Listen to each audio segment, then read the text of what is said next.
Hi, it's Anne. How I travel to Europe for less, budget hacks, packing tips, and money saving secrets. It's what we all need.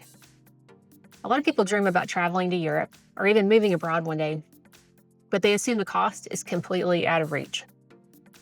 They look at flights that cost 1,000, 1,500 USD or more and think, maybe Europe is just unrealistic for me. But after spending time living and traveling in Europe, I've learned international travel does not have to cost a fortune. You just have to know where to look, what mistakes to avoid, and how to make smarter choices. In this video, I'm going to share how I find cheaper flights to Europe, how I use budget airlines, how I pack so I can actually move around European cities easily, how I save money once I arrive, and some lessons I've learned traveling internationally. Make sure you stay until the end because I'm going to share one of the biggest mistakes I see people make when trying to save money traveling in Europe. And if you're someone who travels with a pet, I'll also share some important things you need to know before booking your flight because there are details that can create expensive problems if you don't plan ahead. Because budget travel isn't about sacrificing the experience, it's about making smarter decisions. Chapter 1: Stop searching for flights the way everyone else does. One of the biggest mistakes people make when traveling to Europe is only searching for flights in their hometown airport. They put their departure city, look for major airlines, and assume whatever price they see is what they'll have to pay. But sometimes the cheapest way to Europe is not the most obvious way. Instead of asking, how do I fly from my hometown to Europe? I ask, what is the least expensive way I can get myself to Europe? Those are two very different questions. Sometimes that means taking a smaller domestic flight to a major international gateway and continuing from there. Chapter 2: The Allegiant and French Bee Budget Flight Strategy. One strategy I've used is combining a low-cost domestic carrier like Allegiant with a European budget carrier like the French Bee. For example, you might fly Allegiant to get to a gateway city like Miami or New York, and then connect internationally from there. This extra step can save hundreds, if not thousands of dollars. French Bee is a French low-cost airline that flies between the United States and France. Now, when you hear budget airline, understand what this means. You're not paying for luxury extras. You're paying for transportation. And honestly, that's exactly what most travelers need. If you book in advance and have flexibility with your dates, you can sometimes find fares around 135 euros. The equivalent price in US dollars might be 150 USD depending on when you check the exchange rates. But the important point is, a trip to Europe does not always have to start with a $1,000 plus plane ticket. Sometimes you just need to look at different options. Chapter 3: The Overnight Hotel Trick that can save you money.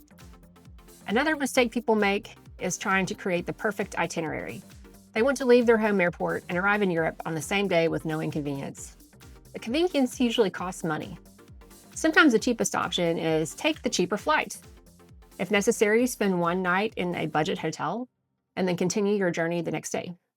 Even after paying for the hotel, you may still save significantly compared with choosing the most convenient option. Flexibility is one of the biggest money-saving tools you have. Chapter 4: How to avoid the hidden costs of budget airlines. Budget airlines can save you a lot of money, but you have to understand how they work. Many low-cost airlines make their money by charging separately for extras. Checked bags, seat selection, food, drinks, snacks. Those small purchases add up quickly. One of my biggest tips is bring your own food. I never rely on buying meals or snacks on a plane. I pack food that travels well and that I know I'll enjoy. It saves money and it means I'm not paying inflated airline prices. Also, always check the baggage rules before booking. A cheap ticket with expensive baggage fees may not actually be the cheapest option. Chapter 5: Pack so you can walk. One of my favorite ways to save money in Europe is walking. Many European cities are incredibly walkable, and some of the best experiences happen when you slow down and explore on foot. But walking means you need luggage that works for you. I use an Osprey backpack system because it gives me flexibility. My carry-on and personal items can zip together, which makes it easier to move through airports, train stations, and over the European cobblestones. Then when I need to, I can separate them. One becomes my carry-on bag, the other one becomes my personal item. This setup is especially helpful because you're not dragging a roller suitcase everywhere you go. You can move through crowded train stations, walk across uneven streets, and get from your arrival point to your accommodation without automatically needing a taxi. And if you're traveling with a dog, having your hands free is a huge advantage. Trying to pull a suitcase over cobblestones while managing luggage and a leash can become exhausting very quickly. Now, one important disclaimer: always check the exact airline you're flying with before you travel. Every airline has its maximum measurements and weight limits for carry on bags and personal items, and those rules can change. My personal setup has worked for me on every airline I've flown so far, both in the United States and in Europe. But I'm not going to say it'll work for every airline forever. Always do your homework before you fly, so you know your bags meet the airline's requirements. I'll link the exact backpack setup that I use, the specific Osprey bags, in combination that allow me to have both a carry on and personal item that work together. That way, if you're interested in creating a similar setup, you can see exactly what I'm using rather than trying to figure it out from scratch. Packing lighter doesn't just save money, it gives you freedom. If you're finding these tips helpful, this is a great time to subscribe. Here on this channel, I share exactly what it is really like to build a life overseas, the practical details, the challenges, the things nobody else tells you before you go, and how to make international living more realistic. So if you're interested in travel, moving abroad, and creating a different kind of life, consider subscribing because I have a lot more videos coming. Now let's talk about how to save money once you actually arrive in Europe. Chapter 6: How to Travel Around Europe Without Blowing Your Budget. Getting to Europe cheaply is half the battle. The next question is, once you arrive, how do you actually get around without spending a fortune? A lot of people assume trains are always the cheapest option in Europe, and sometimes they are. But sometimes train travel can actually become expensive, especially if you're booking last minute or traveling long distances. So I always compare my options. If you're flying from the United States into France, chances are you'll arrive in Paris. And honestly, Paris is one of the best transportation hubs in Europe. From Paris, you can connect by train to almost anywhere in France. The train system is convenient, comfortable, and especially helpful if you're traveling with a dog because pets are much easier to manage on trains than on airplanes. A dog ticket in France is typically around €10, which is dramatically cheaper than paying airline pet fees. If you plan on doing a lot of train travel in France, get into the SNCF discount cards. The card Advantage is often the most useful option for many leisure travelers. It costs around €49 per year and can provide discounts on many longer distance train journeys. There are different versions depending on age. There's the card Advantage Jeune, which I think is for little people. I don't know the exact age limit on that. Card Advantage Adult and Card Advantage Senior. However, remember, the card does not mean every ticket will automatically be cheaper. Always compare the final price. For people who travel frequently, there's also the card Liberté, but it is designed for regular travelers and may not make financial sense for the typical vacation. A tip about when to take trains. One thing I learned when traveling in France: I try not to rely on the last train of the day, especially regional TER trains. They can be affected by previous delays, maintenance, track repairs, or other cancellations. If possible, I prefer morning trains and early afternoon trains. If you have to take a late train, always have a backup plan. Know what hotels are nearby. Know what you'll do if your connection is canceled, because sometimes the cheapest transportation option can become expensive if you suddenly need an emergency overnight stay. Chapter 7: The budget travel option many people forget: buses in France. One of the biggest budget travel secrets I learned in France is that buses can sometimes save you a surprising amount of money. A lot of travelers automatically look at trains because France has such an excellent rail system, and trains are wonderful. They are fast, comfortable, and convenient. But if you're traveling on a strict budget and you have flexibility with your schedule, don't overlook the buses. Long distance bus companies such as Flixbus and BlaBlaCar Bus connect to many cities throughout France and Europe. And you can sometimes find incredibly inexpensive fares if you book early. Sometimes a bus ticket can cost just a few euros. The trade off is time. A bus journey will usually take longer than a high speed train. But if you're not in a hurry, that extra travel time can save a significant amount of money. And if you're traveling through multiple cities, those savings can really add up. However, there's one important thing to consider. If you're traveling with a pet or a service dog, buses are not usually going to be the easiest option. Pet policies vary, but many long distance bus companies have more restrictions when it comes to animals. That's why, in my experience, if you're traveling internationally with a pet or a service animal, you will usually have an easier experience choosing either train travel or air travel. Trains are especially convenient because pets are often accepted, pet tickets are usually inexpensive, and you'll have more flexibility during your journey. So, when deciding how to get around Europe, think about your specific situation. Traveling alone with a backpack and a flexible schedule, a bus might be your cheapest option. Traveling a long distance without your pet, compare buses, trains, and flights. Traveling with a pet or service animal, a train or flight will usually be the better choice. Chapter 8. Sometimes flying within Europe is cheaper than taking the train. Here's something that surprises many people. Sometimes flying within Europe is actually cheaper than taking the train. If you're traveling a long distance and you're not traveling with a pet, always compare your options. Budget airlines can sometimes have incredibly low fares. You might find flights for around 45 euros one way, depending on the route, the season, and how early you book. Check out the low-cost carriers such as Transavia, France, EasyJet, and Ryanair. Different countries have different low-cost options. The important thing is not assuming one method is always cheaper. Compare.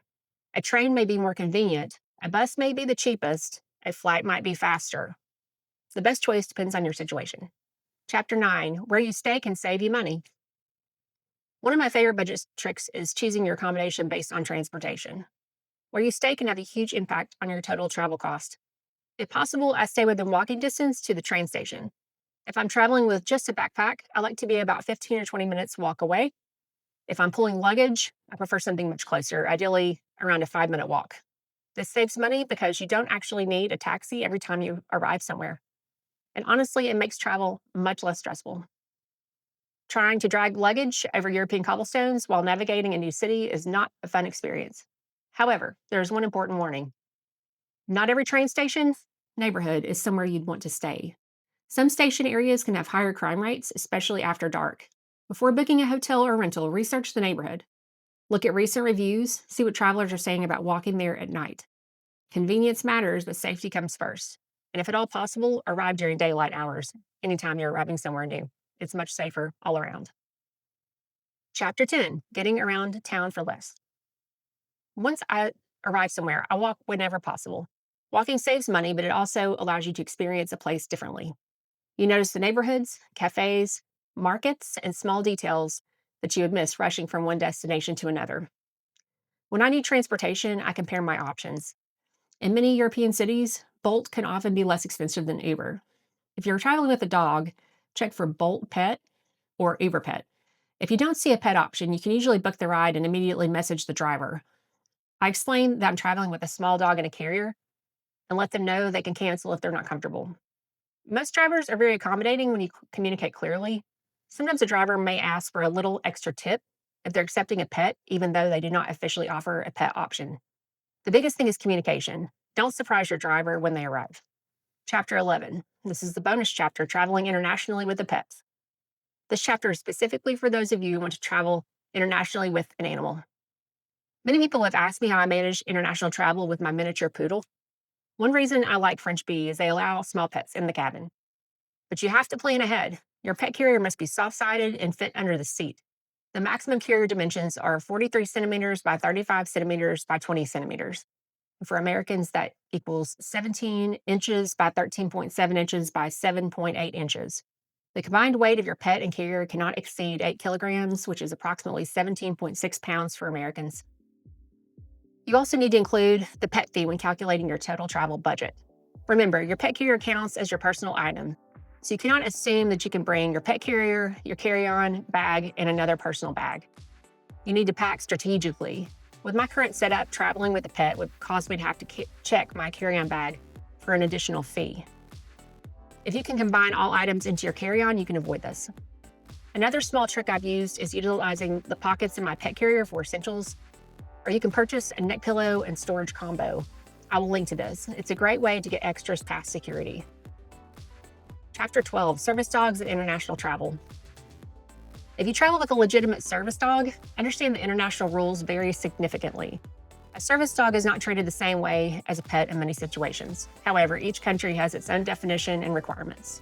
France has a much narrower recognition of assistance dogs than Americans expect. France primarily recognizes assistance dogs for certain disabilities, including blindness and epilepsy. If your service dog is for another condition, you might need to travel under pet rules in France. Other European countries have their own requirements, so always check the specific country you're visiting. For French Bee, you need to arrange service animal travel in advance. You might need airline approval, service animal transportation forms, veterinary records, microchip information, vaccination documentation, required import documents depending on your route. There will be an attestation form stating that your dog will not need to use the bathroom during the flight, or explaining your plan if an emergency occurs. Never wait until the airport. Plan ahead. Contact the airline before your trip and make sure everything is approved.